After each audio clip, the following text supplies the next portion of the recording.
لوگوں سے عزتیں تلاش کرتے ہو تو وہ کیا تمہیں عزت دیں گے؟ وہ تو کل اچھا کہتے ہیں، پرسوں برا کہنے لگ جاتے ہیں۔ لوگوں کے سامنے گڈ بک میں آنا چاہو گے تو وہ تو سویرے تمہارے بارے میں کچھ کہیں گے، شام کچھ اور کہیں گے۔ اپنی روحانی زندگی آباد کریں، اپنے مسلح کو وقت دیں، اور دنیا سے چھپ کر اس موبائل کو بند کر کے اور اپنے آپ سے بھی چھپ کے اور تنہا ہو کے چھپا کے سارا کچھ اپنے آنسو اپنے رب کی بارگاہ میں پیش کریں، اس کے حضور حاضری دیں۔ سنو نا ترمذی کی حدیث، اور اسے یاد رکھنا، نبی پاک علیہ السلام نے فرمایا اپنے دکھ لوگوں کے سامنے نہ بیان کرنا، سیٹھوں نوابوں کو نہ بتاتے پھرنا، دنیا داروں کے سامنے جا کے نہ رونا کہ میں تکلیف میں ہوں۔ فرمایا اگر دنیا داروں کو دکھ بتاؤ گے رب تمہیں کبھی غنی نہیں کرے گا، اور لوگ ہیں کہ الٹا مذاق اڑائیں گے۔ آپ کی جس سے بڑی پکی یاری ہے نا، پکی، وہ تب تک پکی ہے جب تک آپ نے 50,000 مانگا نہیں، اور جس وقت آپ نے کہہ دیا کہ میں مجبور ہوں میری مدد کر، تو پھر ختم ہو گئی دوستی۔ لوگوں کی تعلقات آپ کے ساتھ تب تک ہیں جب تک آپ ان سے کوئی ضرورت وابستہ نہیں کرتے۔ کریم محبوب فرمانے لگے بندوں کے سامنے دکھ نہ بیان کرنا، اللہ تجھے کبھی غنی نہیں کرے گا۔ تو اپنے دکھ اپنے رب کو بتا، تو دعائیں مانگ، تو اس کی بارگاہ میں حاضر ہو، تو اس کے حضور عرض کر۔ فرمایا اپنے دکھ اپنے رب کو بتا، وہ جلدی کرے یا دیر سے کرے تجھے ساری دنیا سے بے نیاز کر دے گا، تجھے کسی کا محتاج نہیں رہنے دے گا۔ اپنے مسلح کو، اپنی دعاؤں، ایک بزرگ فرماتے ہیں میں نے دعا مانگنے کا طریقہ اپنی بیوی سے سیکھا۔ دعا مانگنے کا طریقہ اپنی، سیکھنے والے تو اپنے بچوں سے بھی سیکھ لیتے ہیں، سیکھنے والے تو ہر ایک سے سیکھتے ہیں۔ وہ کہتے ہیں میں نے دعا مانگنے کا سلیقہ اپنی بیوی سے سیکھا ہے۔ حضرت وہ کس طرح؟ فرمانے لگے میری بیوی نے نا مجھے کوئی کام بتایا، کچھ پیسوں کی ضرورت کے لیے کہا، تو میں نے اسے کہا کہ بھئی ابھی میرے پاس نہیں ہے، کچھ دنوں میں آتے ہیں تو میں دے دوں گا۔ عورتوں کی عادت ہوتی ہے وہ بار بار یاد کراتی ہیں، 2-4 دنوں کے بعد پھر اس نے کہا حضرت وہ میں نے کہا تھا کچھ پیسے، میں نے اسے کہا کہ ابھی میرے پاس نہیں ہے، کچھ دنوں میں ملتے ہیں تو میں تمہیں دے دوں گا۔ اس نے کچھ دنوں کے بعد پھر کہا حضور وہ میں نے کچھ پیسے کہے تھے۔ فرماتے میں نے ڈانٹ دیا، میں نے کہا کہ کیا تو روز مجھے شرمندہ کرتی ہے، کہا نا میرے پاس نہیں ہے، ہوں گے تو دے دوں گا، تو روز یاد کراتی ہے۔ فرماتے ہیں اس نے پہلے تو میری ڈانٹ کو سہا، پھر میرے سخت جملوں نے اس کی آنکھوں میں آنسو پیدا کر دیے، پھر اس نے اپنے آنچل میں اپنے اس دکھ کو سمیٹا، اور پھر اس نے ایک جملہ کہا تو میں رو پڑا، اور مجھے اپنے رب سے مانگنے کا طریقہ آ گیا۔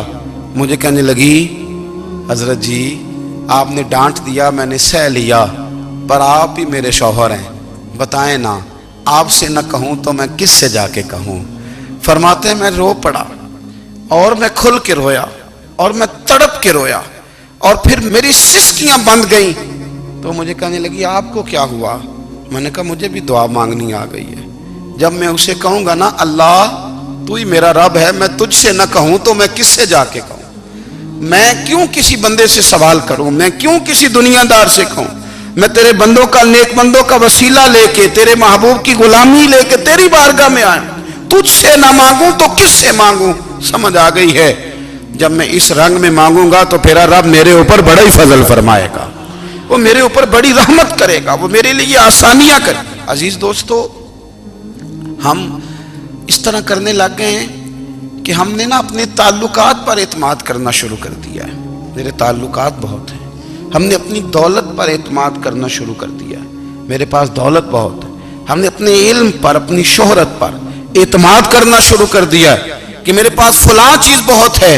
یاد رکھنا جب بے نیاز اپنی صفت بے نیازی دکھاتا ہے تو بڑی بڑی دولتوں والے مجبور نظر آتے ہیں۔ بھائیو جب انسان کا رشتہ اپنے مالک کے ساتھ ہوتا ہے پھر تو غم بھی کچھ نہیں کہتے، پریشانیاں بھی کچھ نہیں کہتی، پھر تو زندگی صبر والی، پھر تو زندگی توکل والی، پھر تو زندگی بھروسے والی، پھر انسان اپنے آپ کو رسوا نہیں کرتا، دنیا داروں سے امیدیں اس کی ختم ہو جاتی، امیدیں اللہ رسول سے لگا لیتا ہے، مضبوط ہو جاتا ہے، مضبوط، طاقتور ہو جاتا ہے، خوددار ہو جاتا ہے، باوقار باعزت ہو جاتا ہے۔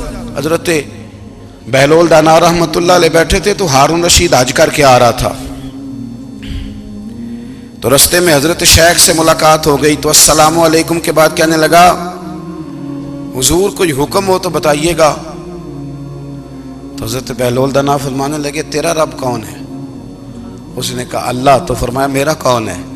کہا اللہ. فرمانے لگے تو بڑا ہی بیوقوف ہے، کیا تو یہ سمجھتا ہے کہ رب ہارون رشید کو تو دے گا اور بہلول دانا کو بھول جائے گا؟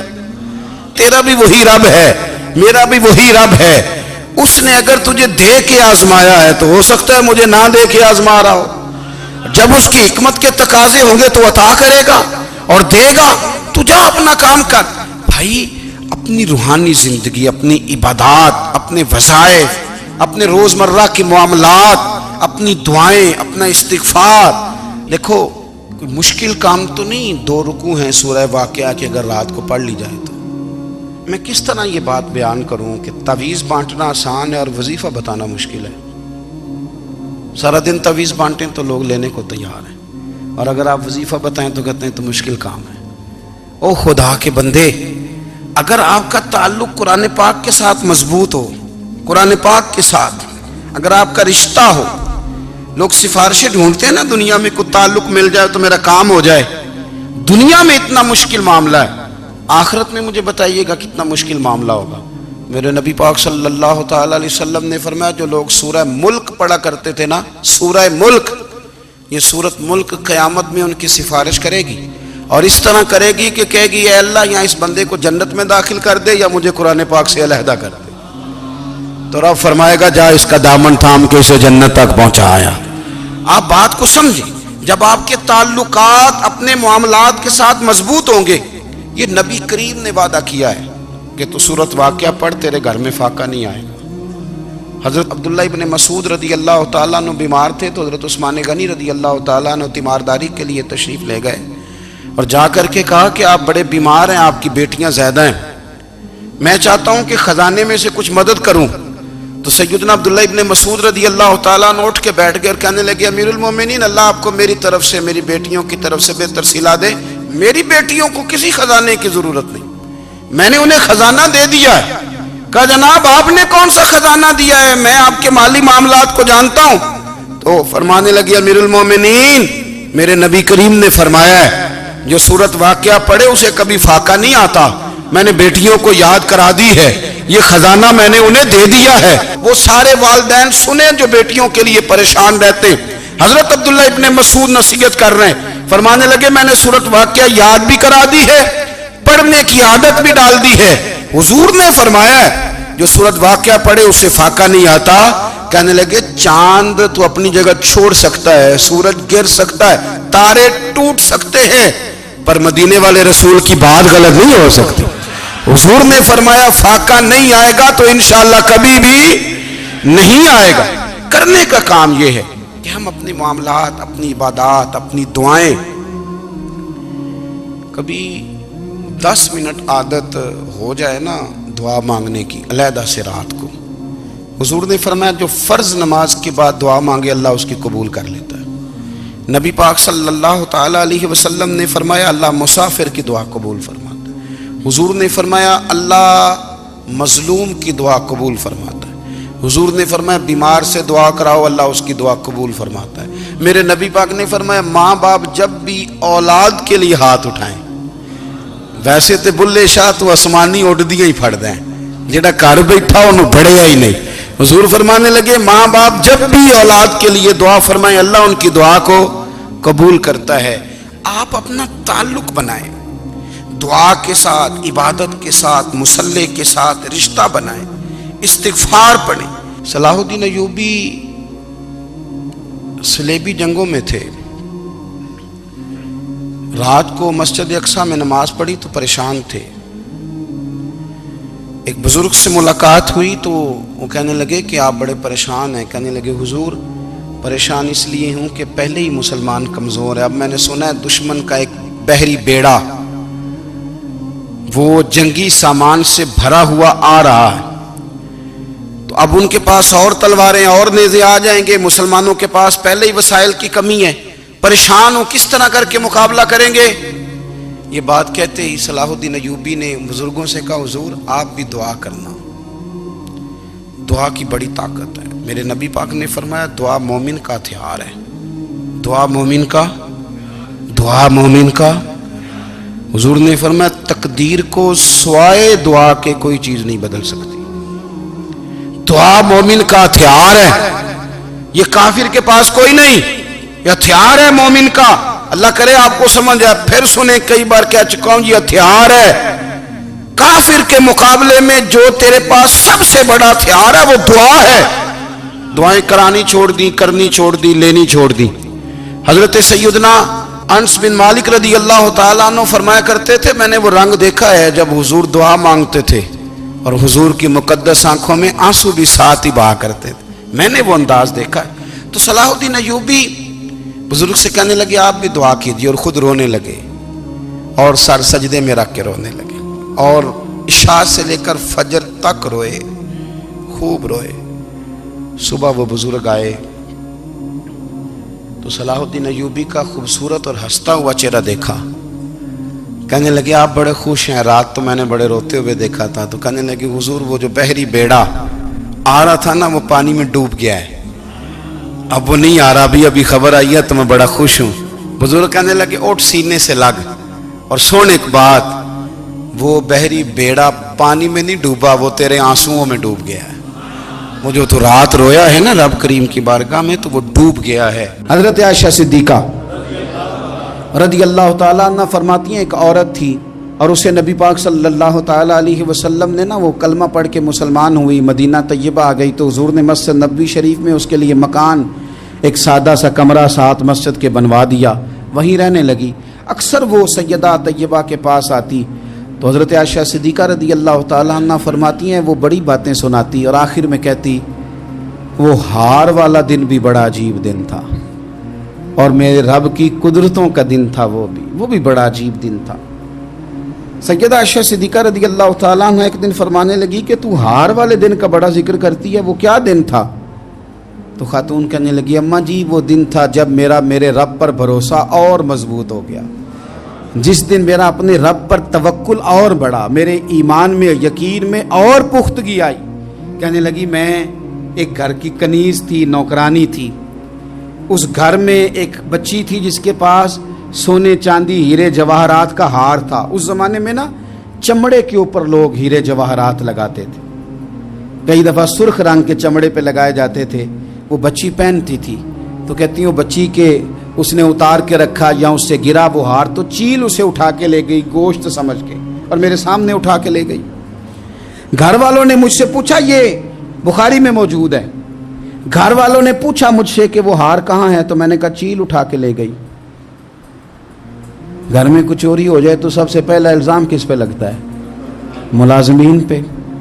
کہتے انہوں نے مجھے بڑا مارا، بڑی تکلیف تھی، حتیٰ کہ میری شرمگاہ تک کی تلاشی، میری عزت اتنی خراب کی میں بتا نہیں سکتی۔ میں نے اپنی زندگی میں ایک واقعہ دیکھا، ایک امیر گھر میں چوری ہو گئی، ملازم کو اتنا مارا کہ وہ چارپائی پہ پڑ گیا، پولیس والوں سے اتنی مار پروائی گئی کہ وہ بیچارہ چارپائی پہ پڑ گیا، اور پھر وہ اتنا بیمار ہوا، اور کچھ دنوں کے بعد پتہ چل گیا کہ چور تو اپنا بیٹا ہے ان کا، پھر اس کا انتقال ہو گیا۔ اب وہ سیٹھ صاحب اور گھر والے آ کے نا مرنے والے کے کان میں معافیاں مانگ رہے ہیں، کان میں۔ تو میں نے ان سے پھر کہا تھا کہ یہ تو اب چلا گیا ہے، تمہارا زور چلتا تھا نا تو تم نے قانون خریدا اور تم نے اسے جتنا ہو سکا تم نے اسے مار پڑوائی، تمہارے پاس جو عدالتیں تھیں تم نے وہاں کارروائی کی، اب ایک عدالت قیامت کے دن لگے گی۔ یہ کمزور تھا نا، کچھ کر نہیں سکا۔ میرے نبی پاک صلی اللہ علیہ وسلم نے فرمایا سن لو، اگر سینگ والی بکری نے بغیر سینگ والی بکری کو تکلیف دی ہوگی نا تو قیامت کے دن اسے بھی بدلہ دینا پڑے گا، کہ تیرے پاس سینگ تھے اور تو نے اسے مارا تھا۔ وہ خاتون عرض کرتی ہے سیدہ عائشہ کی خدمت میں کہ مجھے بڑا مارا، مجھے تکلیف دی، میں کہہ رہی تھی کہ میرے سامنے چیل لے گئی ہے پر وہ نہیں مان رہے تھے، اماں جی انہوں نے مجھے بڑا مارا۔ حضرت عائشہ صدیقہ کہتی ہیں پھر کیا ہوا؟ کہنے لگی اماں جی جب کوئی میرا مددگار نہ رہا، مجھے تکلیف دے رہے تھے، رسوا کر رہے تھے، تو میں نے اپنے رب سے مدد چاہی، میرے رب کی طرف میں نے توجہ کی، میں نے کہا مالک اب تو ہی میرا مددگار ہے،